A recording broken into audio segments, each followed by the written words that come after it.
Hello everyone and welcome to my class. आज हम chapter करने वाले हैं prevention of money laundering act 2002। I hope everyone is doing fine and let's start with the chapter. Money laundering क्या होता है? Money laundering is a process जिसके through हम ब्लैक मनी को वाइट मनी में कन्वर्ट करते हैं। फ्रॉम अब ये ब्लैक मनी क्या है? These are the proceeds of crime, जिसको डायरेक्टली हम नॉर्मल फाइनेंशियल सिस्टम में एंटर नहीं होने दे सकते, वैसा इंडायरेक्टली भी नहीं होने दे सकते। उसी के लिए हमने ये मनी लॉन्ड्रिंग एक्ट बनाया है। But this is the money gain from the illegal activities. यहाँ पे कुछ एग्जांपल्स दिए हुए हैं हमें इलीगल एक्टिविटीज़ के, like smuggling, structuring, laundering via real estate, stock market के स्कैम 1992, और अपना हवाला, drug trafficking, bribery, corruption, kidnapping and extortion etcetera. अब अगर हम देखें इसके अंदर सबसे पहले आता है, थोड़ा सा इन्होंने एक क्विक एक्सप्लेनेशन दिया हुआ है what how does hawala works. Hawala is basically if there is a person in India let's say, and उसको अपने कुछ ब्लैक मनी को दूसरी कंट्री के अंदर भेजना है, country B let's say. So India में he will approach, he can't directly send this money to the B because that would be only possible अगर वो डायरेक्ट रूट से उस चीज़ को भेजे। सो वो एक हवाला एजेंट को कांटेक्ट करेगा। दैट हवाला एजेंट विल हैव द हवाला agent of the country be in his contact, and वो इनडायरेक्टली यहाँ के थ्रू इस पैसे को इस हवाला एजेंट तक ट्रांसफ़र करेगा। अब इसके अंदर पॉइंट ये होता है कि किस करेंसी में पैसे जाएंगे। वो दोनों करेंसी में हो सकते हैं। ये इसको इंडियन करेंसी दे सकता है, ये आगे इंडियन करेंसी में ट्रांसफ़र कर सकता है, और ये उस पैसे को कन्वर्ट करके आगे उस फॉरेन करेंसी में ट्रांसफ़र कर सकता है। एंड जो जिस रेट पे ये पैसा उसको कन्वर्ट करेगा, that won't be decided by the authorities, that will be decided by them in themselves, जो भी उनका उस टाइम पीरियड चल रहा होगा। So this is basically what hawala is, transferring money from one country to another country either in the home currency or in the foreign currency at the rate that is not defined by the authorities. This is basically what hawala is. अब आते हैं थोड़ा definitions के ऊपर। There are few definition that are most important, most relevant for the syllabus, जिसके अंदर आपको actual में एग्जाम में ये डेफिनेशंस पूरी की पूरी एज इट इज़ लिखनी पड़ेगी, कोट करनी पड़ेगी before starting with your answer. Okay, तो इसके अंदर सबसे पहले हमारे पास आती है कि कोई भी इंसान डायरेक्टली या इनडायरेक्टली अटेम्प्ट करता है इंक्लूड होने के लिए, अटेम्प्ट्स टू इंक्लूड, जानते हुए वो असिस्ट करता है, जानते हुए वो उस चीज़ का पार्टी बनता है, और या फिर वो एक्चुअली इन्वॉल्व है किसी भी प्रोसेस में जो कि प्रोसीड्स ऑफ क्राइम से कनेक्टेड है। ना लेट मी एक्सप्लेन अगेन। यहाँ पे ये क्लियरली लिखा हुआ है कि किसी भी ऐसे प्रोसेस में जो कहीं से भी प्रोसीड्स ऑफ क्राइम से रिलेटेड है, आइदर उस प्रोसीड्स ऑफ क्राइम को जनरेट करना, आइदर एक जगह से दूसरी जगह पे उसको लेके जाना, या फिर एक्चुअल में कुछ टेक्निकलिटीज़ में इन्वॉल्व होना जो कि मनी लॉन्ड्रिंग को सक्सेसफुल बनाता है, that person will be guilty of offence of money laundering. अब यहाँ पे अगर हम ध्यान से देखें तो यहाँ पे हमें बताया गया है कि इट्स नोइंगली अगर वो किसी को असिस्ट करता है या नोइंगली वो पार्टी बनता है। नोइंगली वर्ड यहाँ पे इसलिए लिखा है क्योंकि financial system is very huge और उसमें बहुत सारी पार्टीज इन्वॉल्व होती हैं, एंड कुछ लोग ना जानते हुए ना चाहते हुए भी उस चीज़ के अंदर शायद फंस सकते हैं। तो उनको प्रोटेक्ट करने के लिए यहाँ पे नोइंगली वर्ड ऐड किया है कि उस बंदे का अवेयर होना ज़रूरी है कि हाँ ही इज़ पूरे, वो कहते हैं ना लॉ के अंदर कि पूरे होशो हवास में वो अपने इस मनी लॉन्ड्रिंग एक्टिविटीज़ को या प्रोसीड्स ऑफ क्राइम से रिलेटेड एक्टिविटीज़ को कंडक्ट कर रहा है। अब कुछ वेज़ हैं जिसके थ्रू उस चीज़ों को किया जा सकता है कंडक्ट। फॉर एग्जांपल, अगर किसी के पास मनी लॉन्ड्रिंग करने के लिए प्रोसीड्स ऑफ क्राइम है तो वो उस पैसे का करेगा क्या? सबसे पहली बात तो वो अपने पास पोजेस कर सकता है उसको, उसके पास है, उसके पोजेशन के अंदर है, उसके बैग में है, उसके घर पे रखे हैं, कुछ भी। या फिर वो कंसील कर रहा है, जैसे आपने देखा होगा एक रेड मूवी आई थी काफ़ी अच्छी, जिसके अंदर काफ़ी अच्छे ढंग से काफ़ी लॉ के पर्सपेक्टिव से वो मूवी एक्यूरेट थी, और उसके अंदर दिखाया गया था कि कैसे लोग पैसे को छुपा के रखते हैं अपने पास, दीवारों के अंदर डाल देते हैं या इधर उधर ज़मीन में गाड़ देते हैं, कुछ भी करते हैं कंसील करने के लिए कि लोगों की नज़रों में ना आ पाए। एंड दिस इज़ पोजेशन जो नॉर्मली अगर आप कैरी करके घूम रहे हो और वो अनडिस्क्लोज इनकम है या प्रोसीड्स ऑफ क्राइम से रिलेटेड इनकम है, या फिर आप किसी से वो पैसे को एक्वायर कर रहे हो या उसको यूज़ कर रहे हो, मैंने किसी क्रिमिनल से उसने उसके कमाए हुए पैसे को लिया इन एनी वे पॉसिबल, और उसके बाद मैं उसको यूज़ भी कर रहा हूँ बिना डिस्क्लोज किए ऑब्वियसली, एंड देन उसके बाद प्रोजेक्ट कर रहा हूँ मैं अपने अनटेंटेड प्रॉपर्टी को, क्लेम कर रहा हूँ कि वो अनटेंटेड है property despite being black money. Unattended का मतलब होता है कि किसी भी चीज़ का पे दाग होना, अगर हिंदी में बात करें तो। और अगर black money is equal to दाग वाली प्रॉपर्टी, और अगर उसको मैं वाइट की तरह प्रोजेक्ट करता हूँ तो that will amount to projecting or claiming it as untainted property. So अगर हम इसको दोबारा देखें, ICAI के मॉड्यूल में काफ़ी अच्छे से इन्होंने बाइफरकेट करके दिया हुआ है डेफिनेशन को, एंड बनता भी है इसका। This is an important definition. तो सबसे पहले आता है कि कोई भी इंसान डायरेक्टली या इनडायरेक्टली अटेम्प्ट होता है इंक्लूड होने के लिए, या नोइंगली असिस्ट करता है, या नोइंगली वो पार्टी है, या एनी वे कनेक्टेड है प्रोसीड्स ऑफ क्राइम के, तो वो इंसान गिल्टी होगा मनी लॉन्ड्रिंग के अंडर। एक और इंपॉर्टेंट डेफिनेशन जिसके ऊपर हम आते हैं, जिसका नाम है प्रॉपर्टी। प्रॉपर्टी की डेफिनेशन काफ़ी एयर टाइट है, उन्होंने कोई भी स्कोप नहीं छोड़ा इसको कहीं से भी आप एस्केप कर पाओ। फर्स्ट ऑफ ऑल दे से कि प्रॉपर्टी मीन्स कोई भी प्रॉपर्टी और एसेट किसी भी डिस्क्रिप्शन की हो सकती है। तो फर्स्ट ऑफ ऑल हम देखेंगे यहाँ पे कि they are telling any property. उसके बाद हम आते हैं पॉइंट पे एनी डिस्क्रिप्शन। अब कुछ इन्होंने एक्सप्लेनेशंस दी हैं, अगर उसको देखें हम तो that property could be corporeal और इनकॉर्पोरियल, यानी कि हैव कॉर्पोरियल का मतलब होता है having a body, and incorporeal का मतलब होता है नॉट हैविंग अ बॉडी। तो दोनों में से कोई भी हो सकती है, उसको हम प्रॉपर्टी ही मानेंगे। वो मूवेबल या इमूवेबल भी हो सकती है, वो एक घर भी हो सकता है, वो एक गाड़ी भी हो सकती है, वो टेंजिबल और इनटेंजिबल भी हो सकती है, यानी कि इंटेलेक्चुअल प्रॉपर्टीज़ भी इसके अंदर इंक्लूड होगी। या फिर वो कोई सिंपली डीड्स और डॉक्यूमेंट्स और इंस्ट्रूमेंट्स हो सकते हैं जो सामने वाले बंदे का टाइटल या उसकी ओनरशिप उसके अंदर हमें शो करे, और ये कहीं भी लोकेटेड हो सकती है, वर्ल्ड के किसी भी कोने पे भी located, anywhere in the world. So अगर देखा जाए तो नेक्स्ट पॉइंट हमारे पास आता है एनीवेयर लोकेटेड। तो हो गया ना सब कुछ, कोई भी प्रॉपर्टी किसी भी डिस्क्रिप्शन की, कॉर्पोरियल और इनकॉर्पोरियल, टेंजिबल और इनटेंजिबल, मूवेबल और मूवेबल, और ये दुनिया में कहीं भी हो सकती है। These are the 4 basic points जिसके बेसिस पे इस डेफिनेशन को बाइफरकेट किया जा सकता है फॉर लर्निंग पर्पजेस। अब आता है पेमेंट सिस्टम। पेमेंट सिस्टम हमारा कैसे होता है, let me explain. Now suppose there is a bank, not considering the money laundering part of the scenario, we're just considering in general sense, there's a bank and there's you. Now in this case, what is the relationship between you and the bank? Well, here you are the beneficiary and the bank is the payer.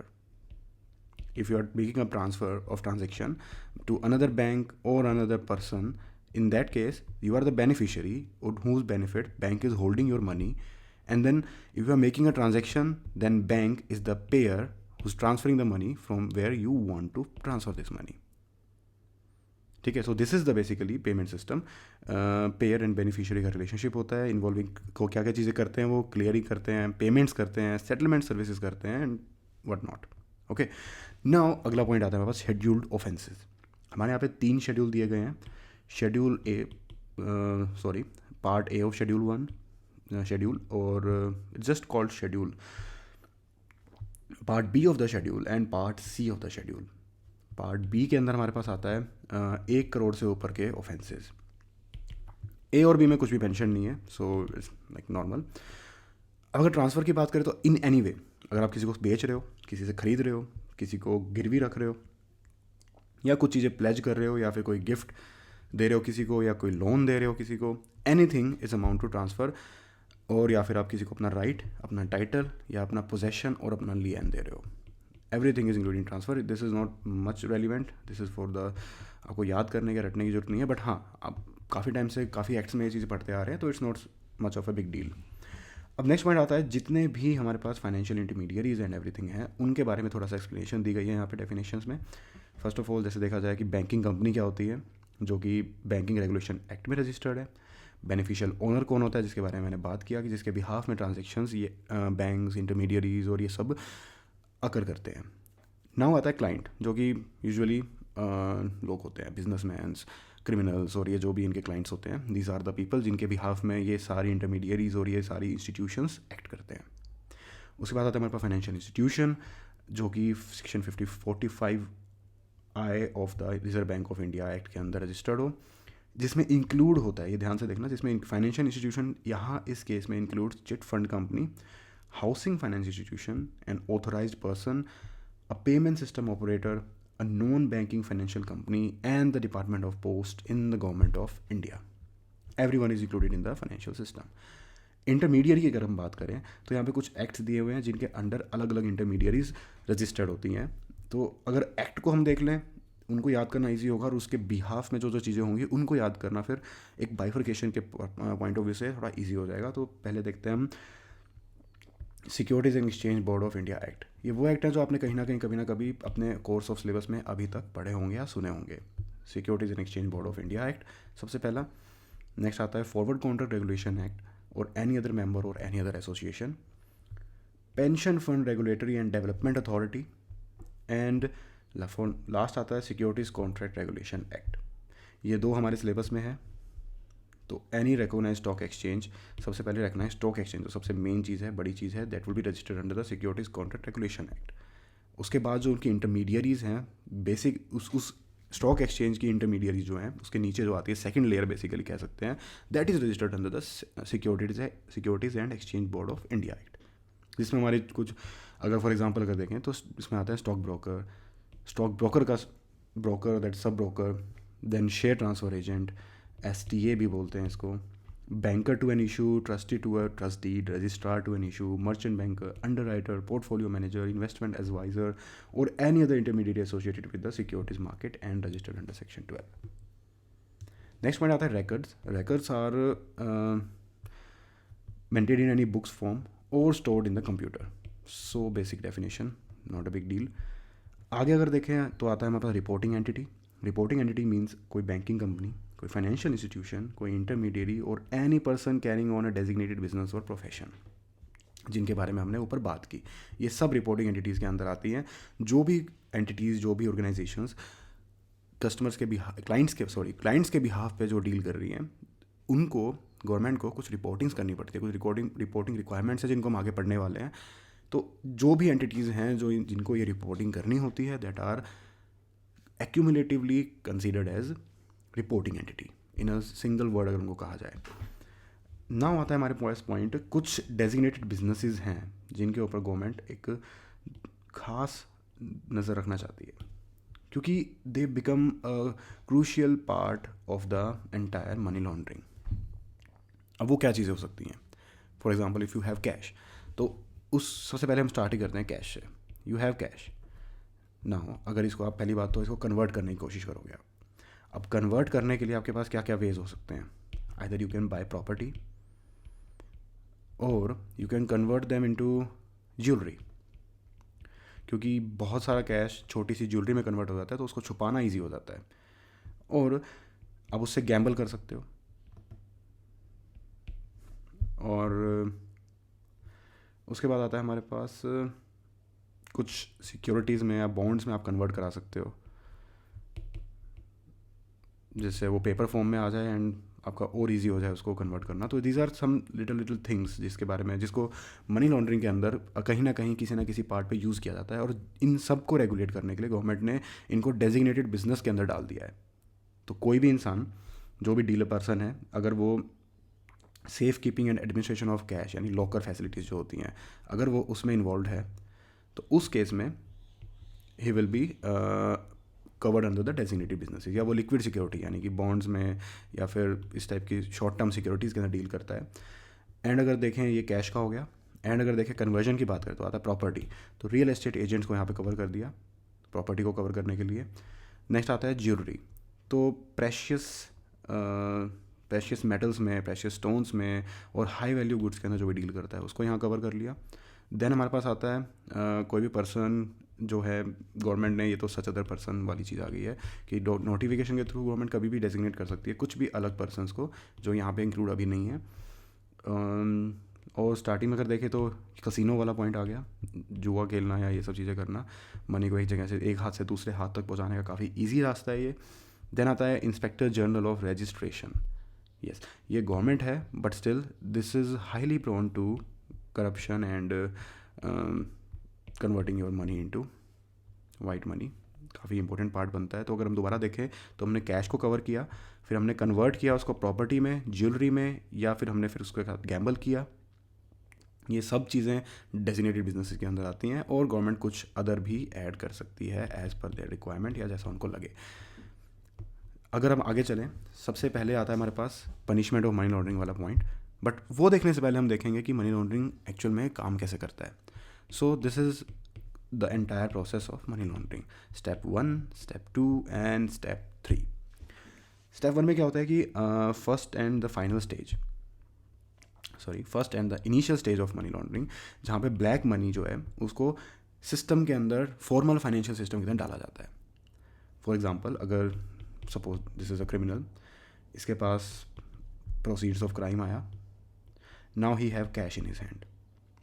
अब ये अपने हवाला agent के पास, या इसका जो भी इसने अपॉइंट किए हुए हैं लोग जो इसकी मनी लॉन्ड्रिंग की एक्टिविटीज़ को यूज़ करते हैं, तो this is the first step जहाँ पे ये जो कैश है ये हमारी सिस्टम में एंटर करता है by any means, like maybe it might be first deposit, or maybe the purchase of the precious metals, or bonds, और कुछ सिक्योरिटीज़ अगर इन्होंने इनडायरेक्टली कहीं से एक्वायर की हैं। एनीवे, किसी भी तरीके से सिस्टम के अंदर ये घुस गया। फॉर एग्जांपल, अगर डायमंड परचेज़ किए हैं तो जिससे डायमंड परचेज़ किए हैं उसकी वो इनकम बन जाएगी, उसके ऊपर वो टैक्स देगा, तो इनडायरेक्टली ये पैसा सिस्टम में आ चुका है, पूरे स्ट्रीम से जुड़ चुका है एंटायर वर्क फ्लो के अंदर। नेक्स्ट पॉइंट आता है हमारे पास लेयरिंग। अब क्या है कि ये पैसा इसमें एंटर हो गया, फॉर एग्जांपल इन्होंने किसी भी वे में इस पैसे को ये फाइनेंशियल सिस्टम के अंदर डाल दिया। अब अगर कोई इन्वेस्टिगेशन करेगा तो उसको प्राइमा फेसी ये पैसा दिख जाएगा and he can trace back the money. But उस चीज़ को अवॉइड करने के लिए, उस चीज़ से बचने के लिए, they have developed a mechanism जिससे वो लेयर्स क्रिएट कर देते हैं। लाइक काफ़ी सारी लेयर्स बन जाती हैं। First investment will lead to second, second will lead to third, third will lead to fourth, and they will change hands along the way a lot of times. तो इसका पॉइंट ये है कि जो रियल ट्रांजैक्शन है, first transaction और the genesis of the money, उसको trace नहीं कर पाएंगे कोई भी। एंड अगर ट्रेस नहीं हो पाएगा तो उस क्रिमिनल तक पहुंचना बहुत मुश्किल हो जाता है। So that's why layering takes place. Okay, अब अगर आगे देखें इंटीग्रेशन। अब जब डिफरेंट इन्वेस्टमेंट डिफरेंट स्ट्रीम से होकर गुजरने के बाद the real agenda behind it is कि प्रॉपर्टी और ये जो मनी है ये जिस क्रिमिनल के पास है उसके पास वाइट मनी बन के पहुँच जाए। So this is integration. सारी investment, this is a final stage, money enter हो चुका है फाइनल सिस्टम के अंदर, ओरिजिनल एसोसिएशन उसका ख़त्म हो चुका है, ऑब्लिटरेटेड यानी कि छुपा देना, उसको कंसील हो जाना, इतनी लेयर्स क्रिएट हो चुकी हैं कि उसको पता करना, उसको देख पाना नियर टू इम्पॉसिबल है। तो this is the entire process of money laundering. सबसे पहले हमने पैसे को प्लेस किया, यानी इंजेक्ट किया फाइनेंशियल सिस्टम के अंदर, उसकी डिफरेंट डिफरेंट लेयर्स बनाई, और आखिरी में जब स्टैक ऊपर तक आ गया देन उसको हमने अपने पास लिया और उसको यूज़ करना शुरू किया, ताकि वो लीगल और लेजिट मीन्स है वो पता चले, उसका एक जेनेसिस ही ख़त्म हो जाए। तो उसके बाद अगर बात करें तो दोबारा वही सेक्शन 3 की डेफिनेशन आ गई है यहाँ पे, जो हमने पहले की थी कि अगर कोई इंसान नोइंगली असिस्ट करता है, नोइंगली पार्टी बनता है, या कहीं पे भी एक्चुअली इन्वॉल्व है प्रोसीड्स ऑफ क्राइम में, कैसे, या तो अपने पास पोजेस कर रहा है, लेके कहीं घूम रहा है, उसके बैग में रखे हैं, या उसने छुपा रखे हैं, दीवार में चिनवा दिए, या फिर उसने एक्वायर किए हैं, या वो यूज़ कर रहा है, या प्रोजेक्ट कर रहा है उसको अनटेंटेड प्रॉपर्टी, तो he will be guilty of offence of money laundering. अब इसके अंदर पनिशमेंट की अगर बात करें तो सेक्शन 4 हमें बोलता है पनिशमेंट के बारे में, जिसके अंदर 2 टाइप की पनिशमेंट दी गई है, 1 एंड 2। फर्स्ट है 3 to 7 years and with fine. यहाँ पे ध्यान देना है, it's and, this is not और, दिस इज़ एंड, यानी कि प्रिजनमेंट भी होगी जो कि रिगरस इम्प्रिजनमेंट है, जिसको बोलते हैं सश्रम कारावास, जिसमें आपको एक्चुअल में काम भी करना पड़ता है,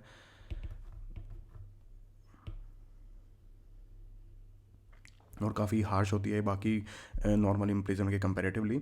उसके बाद हमारे पास आता है द मैक्सिमम इम्प्रिजनमेंट में बी एक्सटेंडेड टू 10 years। किस केस में, अगर वो NDPS एक्ट के अंदर इन्वॉल्व है, अगर narcotics, drugs and psychedelic substances act के अंदर कवर्ड है, यानी कि अगर कोई कोकेन की स्मगलिंग कर रहा है और उस पैसे को वो कन्वर्ट करा रहा है उसके प्रोसीड्स ऑफ क्राइम को, या फिर कहीं पे भी इन्वॉल्व है इन चीज़ों के अंदर, तो उस केस में ये एक संगीन जुर्म मानते हैं इस चीज़ को, एंड इस वजह से इट्स एक्सटेंडेड टू 10 ईयर्स।